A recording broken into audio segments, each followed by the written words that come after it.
벌써 20일째가 되었네요. 우리 11월 며칠이죠? 20일입니다. 우리가 11월 1일부터 시작을 했으니까 20일차가 되는 거죠.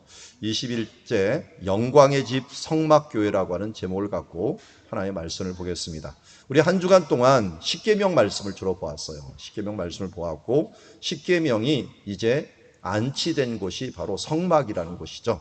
이 성막에 십계명이 안치됐는데 이 십계명에 또 다른 이 십계명을 딱 안치하고 나서 뭐라고 그러냐면 그거를 언약궤라고 부릅니다. 언약궤. 그러니까 하나님과의 언약이 있는 장소가 성막이 된 거죠. 언약의 말씀이라고 하죠. 그러니까 하나님의 말씀이 있는 장소, 이 성막이 이제 성전으로 바뀌고 성전에서 뭐로 바뀌었어요? 교회로 바뀌었습니다. 아, 눈치가 백단이에요. 자, 우리가 그래서 성막은 곧 교회다. 성막은 뭐라고요?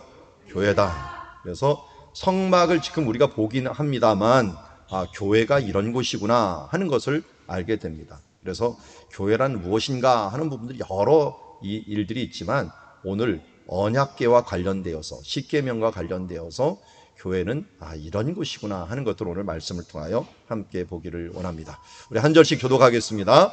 구름이 회막에 덮이고 여호와의 영광이 성막에 충만하매 모세가 회막에 들어갈 수 없었으니 이는 구름이 회막에 덮이고 여호와의 영광이 성막에 충만함이었으며 구름이 성막 위에서 떠오를 때에는 이스라엘 자손이 그 모든 행진하는 길에 앞으로 나아갔고 구름이 떠오르지 않을 때에는 떠오른 날까지 나아가지 아니하였으며 낮에는 여호와의 구름이 성막 위에 있고 같이 읽습니다. 밤에는 불이 그 구름 가운데 있음을 이스라엘 온 족속이 그 모든 행진하는 길에서 그들의 눈으로 보았더라. 아멘.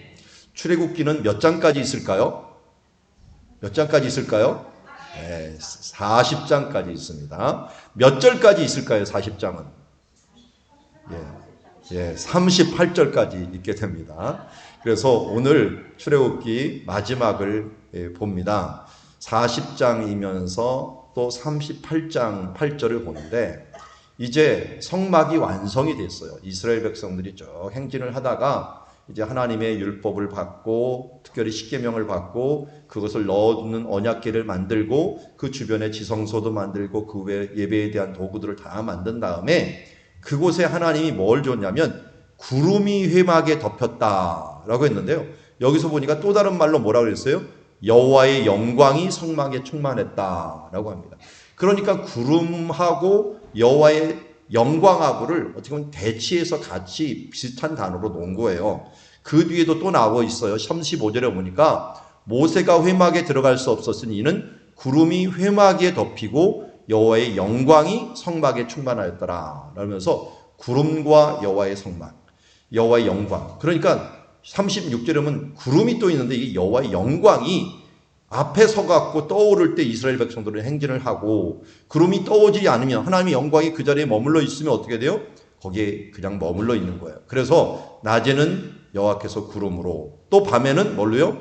불이 그 구름 가운데 있음을 이스라엘의 온 족속이 그 모든 행하는 날 동안 보았다라는 것이 이제 출애굽기의 마지막이라고 할 수가 있어요. 자, 우리가 보았듯이 저기 마라의 샘, 신광야, 르비딤, 이 신의 산까지 이른 동안 여러 가지 일이 있었죠. 마라의 샘 있는 데서는 어떻게 해서 쓴물이 단물로 바뀌고 또 신광야에서는 만나가 내리고 르비딤에서는 두 가지 사건이 있었죠. 바위에서 물이 터지고 아말렉 군대를 여호와 니시로 이기고 라고 하는 일들이 있었습니다. 그래서 어디에 도착을 했습니까? 이제 신의 산, 모세산이라고 알려있는 예벨무사에 있는 앞에 와디 라하라고 하는 넓은 휴식의 들판이다 라고 하는 그곳이 있는데요.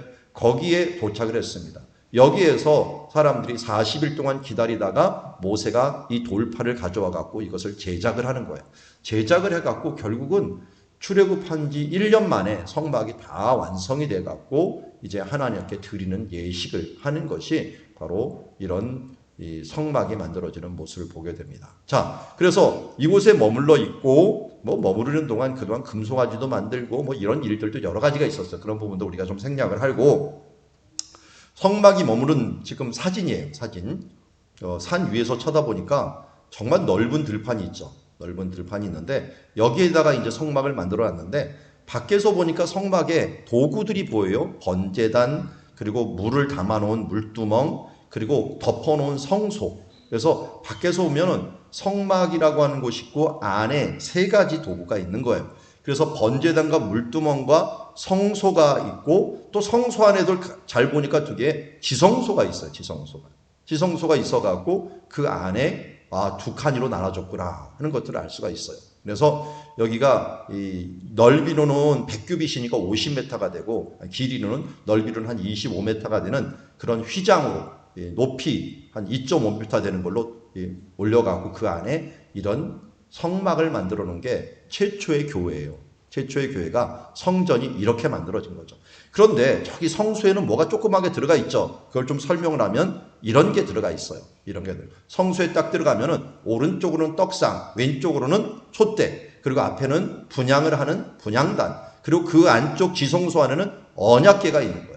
언약궤. 이게 다 의미가 있어요. 의미를 간단하게 보면 우리가 마라의 샘에서 쓴물이 단물이 바뀌면서 여호와 라파라는 말을 했는데요. 이거는 언약궤를 상징하는 것이라고 할 수가 있어요. 왜냐하면 눈이 변한 거고 하나님의 말씀의 눈으로 쳐다보라라고 하는 가치관을 변화라고 하는 의미였었고요. 신광야에서는 양식이 떨어져 갖고 거기서 만나를 내려줬잖아요. 근데 이 만나와 똑같은 것이 떡상이에요. 떡상이라고 떡 위에 진설병 위에다가 떡을 올려놓잖아요. 만나를 너희가 먹었다는 거 잊지 말아라 라고 하는 것이에요. 그러니까 너희는 광야 같은 세상에서 말씀 먹고 살아라 라는 것이고요. 르비딤에서는 반석에 물을 치니까 거기서 물이 나왔어요. 그래서 무리바 마사라고 이름을 불렀어요. 그것을 한마디로 촛대로 형상화해 놨어요. 왜냐하면 여기에 반석의 물은 예수님께서 말씀하시기를 반석에서 나오는 물이 뭐냐면 성령님이라고 얘기를 해주셨어요. 요한복음 7장에 보면은 나를 믿는 자는 그 배에서 생수의 강이 흘러나리라 했고, 고린도서 10장에서는 그리스도는 반석이다 라는 말을 했기 때문에 예수님의 반석 대신 예수로에서 나오는 그 물이 바로 이 성령님을 의미했기 때문에 촛대도 또한 여호와의 7 등불이다 라고 할 때는 성령님을 의미했어요. 그래서 성령님의 의지에서 성령님이 밝혀주는 대로, 그래서 성령님을 따라서 살아가야 된다. 구름 기둥을 따라서 사는 것처럼 너희도 성령님을 따라서 살아라고 이야기하고 있습니다. 그리고 르비딤에서 두 번째 사건이 있었던 것이 이 아말렉과의 전쟁이죠. 아말렉과의 전쟁에서 여호와 니시라는 말을 얻게 됩니다. 그런데 손을 들면 이겼다는 거, 손을 든다는 건 무슨 행위라고요? 기도하면 이기고 기도하지 않으면 졌다. 그래서 여기가 이 부분들은 향이 막 타오르는데 이 향이 뭐냐면 기도를 의미해요. 가운데 있는 분향단이 기도를 의미하기 때문에 기도를 드려갖고 너희가 이 땅에서 승리하는 삶들을 살라라고 하면서 여기 보니까 4가지 도구, 언약궤, 떡상, 촛대, 분향단, 그리고 이 4가지를 놓고서 하나님 앞에 너희가 이 광야 같은 세상에 살 동안 하나님 바라보고 말씀으로 또 성령님 따라서 그리고 기도하면서 승리하라 라고 하는 말씀으로 이 성막을 준 거예요. 그래서 사람들은 성막을 중심으로 해갖고 살았어요. 하나님 중심으로 살았고 하나님이 앞장서면은 그것을 따라가는 사람들을 살았던 것을 봅니다. 이것이 모두 성경에서 가장 많이 이 뒤에 나오는 말 중에 모세가 하나님께서 명령하신 대로 행하였다라는 말을 계속적으로 하는 거예요. 그래서 만들어진 것이 성막이고 우리 교회는 그러니까 어떻게 만들어진 거예요? 하나님이 명령하셨고 예수님이 명령한 거죠. 하나님의 명령을 이제는 왜 예수님의 명령이라고 얘기를 해요? 예수님이 직접 말씀하셨어. 하늘과 땅의 모든 권세를 내게 주셨으니 라고 얘기를 해요. 그래 이제는 여호와 이름으로 기도하는 건 옛날 기도예요. 이 다윗은 내가 만군의 여호와 이름으로 나가노라 했지만 우리는 어떻게 나가야 돼요? 나사렛 예수 이름으로 나가노라 하는 말로 이렇게 기도를 해야 된다는 거예요. 그렇게 기도하는 것처럼 성막이 교회가 됐는데 원리는 똑같아요. 원리는 하나님 중심으로 하나님의 명령하신 대로 예수님께서 명령하신 대로 우리가 살아야 됨을 말씀하고 있습니다. 이걸 요약하면 이렇게 돼요. 다시 말씀을 보면요. 우리가 구름이 회막에 덮였다라고 했고요. 구름이 회막 위에 덮이고 여호와의 영광이 성막에 충만했다라고 하는 것은 한마디로 구름이라는 게 성령님을 의미합니다. 그래서 성령님이 그 성막에 가득했다라는 거예요. 교회가 교회다우려면 어떻게 되냐? 성령 충만해야 돼요. 성령님이 그 가운데 가득할 때 예배 가운데도 하나님의 영광이 가득하다는 건 뭐냐면 성령님이 충만해 갖고 우리가 감동하며 감격하면서 하나님께 예배하고 찬양하는 것, 이게 뭐 하는 거예요? 바로 여호와의 영광이 가득한 것이에요. 두 번째로는 우리가 교회가 어떤 집이 되어야 되느냐라고 하는 것들을 얘기할 때 두 번째로 36절에 보니까 이 영광이 떠오를 때는 같이 가고 모든 행전에 같이 가고 또 하나님의 구름이 떠오르지 않을 때는 그냥 머물러 있는 거예요. 이걸 우리가 뭐냐면 성령을 따라 사는 삶이라고 얘기를 해요. 하나님께서 우리에게 감동을 주시고 내가 이 일을 해라 라고 하면 우리는 해야 될 것이고 하지 말라 하면 하지 않으면서 머물러 있는 것이죠. 뭐 우리가 십계명을 보았지만 내 부모를 공경하라 그러면 우리는 무슨 상황이 있어도 공경하는 일들을 행할 것이며 또 뭐예요? 내 이웃에 탐내지 말라 그러면 그러니까 절대로 탐내면 안 되는구나 하는 걸 알고 반작용을 하라 했죠. 반작용을. 어떻게요? 이 살인하지 말라 하는 말에 따르면 살인하지 않으면 되는 게 아니라 우리는 뭘 해야 된다고요? 더 반작용으로 사랑하는 거예요. 사랑. 더 사랑하라고. 이게 살인은 미움이잖아요. 미움이 아니라 이제는 우리는 사랑하면서 살아야 된다라고 하는 말로 우리의 삶을 정말 긍정적으로 나가야 되는 거예요. 여호와 이름을 망령되이 일컫지 말라. 이건 뭘로 바꾼다고요? 우리가 여호와의 이름을 거룩히 여기라. 하나님께 영광을 돌리라. 부모를 공경하라라는 것들도 어떤 표현이라고요? 원래는 부모에게 영광을 돌려라 라고 하는 표현이라고 할 수 있죠. 이렇게 우리가 적극적으로 하나님의 이 성령을 따라다니는 삶을 살아야 됩니다. 생각을 해보세요. 여러분 교회 다니면서 힘든 사람이 누군지 아세요? 겨우 따라오는 사람이에요. 제일 기쁜 사람이 뭔지 아세요? 누군지 아세요? 앞장서는 사람. 왜 그런지 아세요? 구름 기둥이 가요. 그럼 내가 맨 앞에 있어요.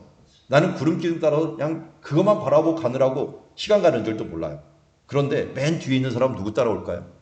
그 앞사람 따라가요. 그런데 이상하죠. 앞사람은 걷는데 뒷사람은 뛰어요. 그거 한번 그런 거 느껴보셨죠?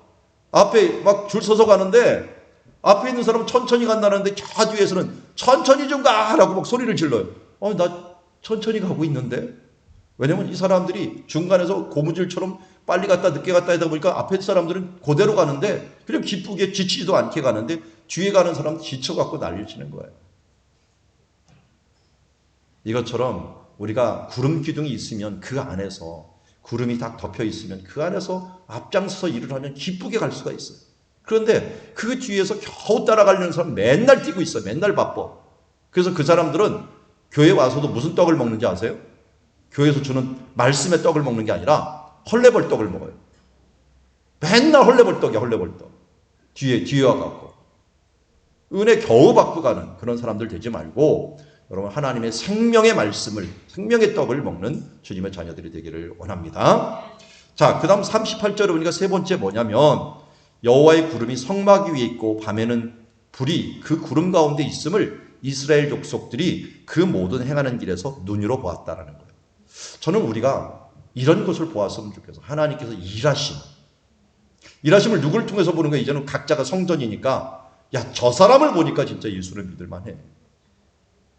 임직자들이 해야 될 가장 큰 것들 중에 하나가 뭐냐면 먼저 믿은 사람이 해야 될 가장 큰 일이 교역자들이 먼저 해야 될 일들이 뭐냐면 모본이 되는 거예요. 어떤 모본이 되는 거예요? 그 가정을 보니까 하나님이 정말 살아계셔. 이것만 알면은 그 사람 이 땅에서 사명 당한 거예요. 그래서 우리가 성경대로 해도 모델이 되는 사람이 돼야 돼요. 그냥 나 열심히 하고 또 최선을 다했는데 주변에 이게 영향력이 없어. 그 사람을 보면 하나님이 계신 것 같지가 않아. 그러면 어떻게 그 사람을 보고 예수를 믿으라는 겁니까? 우리가 각자의 성전이기 때문에 이 성전에서 하나님의 영광의 빛이 나타날 수 있도록 우리가 우리의 삶들을 통하여 하나님께 영광을 돌려야 돼요. 그래서 예수님께서 너희 착한 행실로 하나님께 영광을 돌리라 라고 말씀을 합니다. 교회는 하나님의 영광의 집이에요. 영광의 집.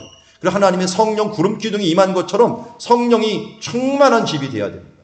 교회는 그래서 성령의 인도하시는 대로 하나님의 말씀대로 그 뜻을 행하는 교회가 되어야 됩니다. 그리고 하나님의 영광을 나타내려면 우리 각자가 하나님 뜻대로 살아서 하나님의 증인이 되고 하나님의 증거대로 하나님의 영광을 나타내서 모두가 앞장서 나갈 수 있어야 됩니다. 저는 우리 교회에서 열심으로 오직 주만을 바라보며 나아가는 그런 분들이 앞장서 있음을 감사합니다. 물론 사람마다 좀 차이는 있지만 그래도 다른 사람보다 앞장서서 나아가는 이 부분들은 너무나도 중요해요. 양떼가 가는 모습을 제가 보는데요.